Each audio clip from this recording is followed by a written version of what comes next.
And I was sitting there and I was like, what am I going to speak about? What am I going to speak about? And the whole week, whole time this week, I was sitting there like, what am I going to speak about? I could share my story. I could talk about how we need to do better. I could talk about how we need to empower the next generation. But that's information we already know. That's stuff we got to take action on. The thing I want to share today, and the message I'm going to share today, is when is enough enough?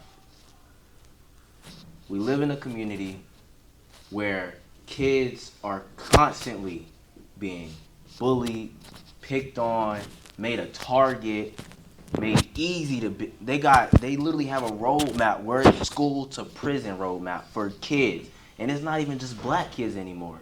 It's just kids in general. They got a roadmap for when you get out of school. If you're not doing nothing, you're going straight to prison.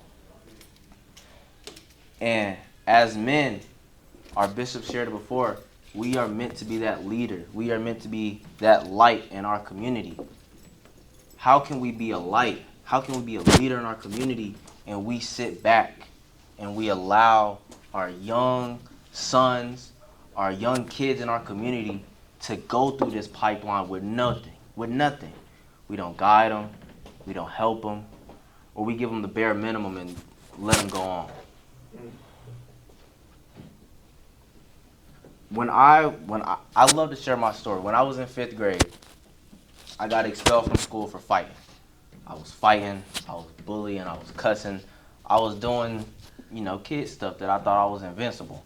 I thought I could do whatever I want and no one could touch me. And then, in the snap of a finger, 30 seconds. It took a 30-second fight. 30 seconds. Changed my whole life around. I got expelled from almost every single Guilford County school in the area. Almost every single school in Guilford County got expelled.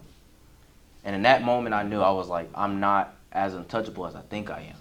This is a moment where it's like, dang, I done hit a brick wall, and I don't know what I'm going to do. Because as kids, they say our minds don't fully develop until the age of 25. So we don't have a full fight or flight factor yet. So we just doing whatever we want to do, and we're not scared of anything. That's why a lot of kids now, if they get a gun pulled on them, they're like, you got to pull it. I'm not scared. You got to pull that trigger and show me you about it. We don't have a fight or flight factor. So when I hit that wall, I was like, what am I going to do now? And my mom was like, I'm not giving up on you. You are destined for greatness. I named you Jeremiah after Jeremiah 29:11. And in that verse, God talks about he has a plan for you.